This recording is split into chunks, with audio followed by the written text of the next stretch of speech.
గతంతో పోలిస్తే ప్రస్తుతం ఎలక్ట్రిక్ వాహనాల వినియోగం భారీగా పెరిగిపోయింది. 2 వీలర్స్ కానీ, 4 వీలర్స్ కానీ, లేదంటే 3 వీలర్స్ కూడా, ఆటోలు కూడా, అవి లగేజ్ ఆటోలు, అలాగే ప్యాసింజర్ ఆటోల్లో కూడా ఎలక్ట్రిక్ వాహనాలు వచ్చేసినాయి. సిటీల్లో బాగా ఉపయోగపడుతున్నాయి, బాగా ఉపయోగిస్తున్నారు. ఒకసారి కనుక వాళ్ళు ఛార్జింగ్ పెట్టుకుంటే దాదాపు 200, 150 నుంచి 200 కిలోమీటర్ల వరకు తిరగచ్చు. చాలా తక్కువ ఖర్చుతో వాళ్ళు ఆ వాహనాన్ని నడపచ్చు. అలాగే ఓన్ వెహికల్స్ కానీ, ట్యాక్సీ వెహికల్స్ కానీ, వీటన్నిటిలో కూడా 2 రకాలు. ఒకటి నాన్ పొల్యూషన్, ఎలాంటి పొల్యూషన్ ఉండదు దాని నుంచి.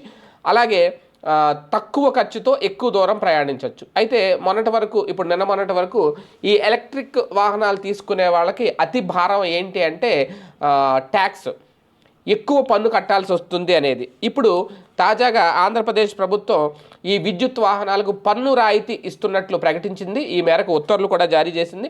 నిజంగా విద్యుత్ వాహనాలు అంటే ఎలక్ట్రిక్ వాహనాలు తీసుకోవాలి అనుకునే వాళ్ళకు ఇది అతిపెద్ద గుడ్ న్యూస్ అని చెప్పాలి. రాష్ట్ర ప్రభుత్వం సస్టైనబుల్ ఎలక్ట్రిక్ మొబిలిటీ పాలసీ 4.0 అయితే ఇది 2024 నుంచి 29 వరకు మాత్రమే అమల్లో ఉంటుందట ఈ పాలసీ.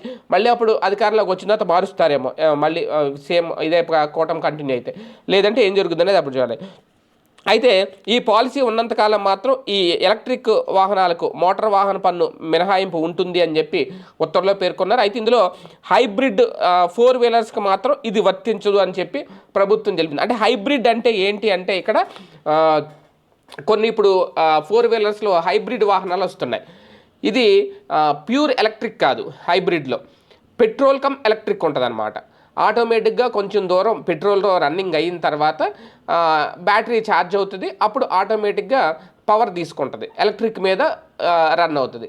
ఇది ప్యూర్లీ ఎలక్ట్రిక్ వాహనం కాదు, ప్యూర్లీ పెట్రోల్ వాహనం కాదు, దాన్ని హైబ్రిడ్ అంటారు. వాటికి ఈ పన్ను మినహాయింపు అయితే ఉండదు, పన్ను రాయితే ఉండదు.